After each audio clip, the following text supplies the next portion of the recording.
केगाव इथं शुक्रवारी हरिभक्त परायणकर निवृत्ती महाराज इंदुरीकर यांच्या कीर्तनाचं आयोजन करण्यात आल्याची माहिती पत्रकार परिषदेमध्ये देण्यात आली।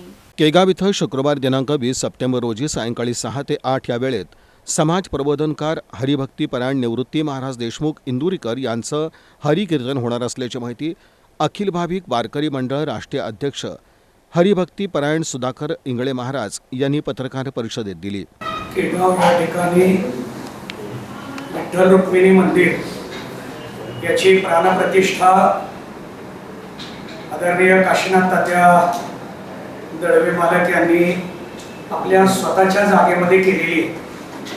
त्याला 21 वर्ष पूर्ण होत आहेत। त्या वर्धापनाच्या निमित्तानं महाराष्ट्रातील सुप्रसिद्ध समाज प्रबोधनकार हरिभक्तीपरायण निवृत्ती महाराज देशमुख इंदुरीकर महाराज यांचं 20/9/2024 रोजी संध्याकाळी 6 ते 8 या वेळेमध्ये कीर्तनाचं त्याच जागेमध्ये केगावला आयोजन केलेलं आहे।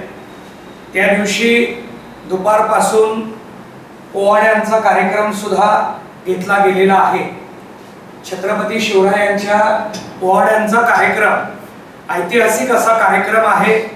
हरिभक्तीपरायण श्री काशीनाथ दळवे आयोजित श्री विठ्ठल रुक्मिणी मंदिर प्राणप्रतिष्ठा 21व्या वर्धापन दिनानिमित्त हे कीर्तन होणार आहे।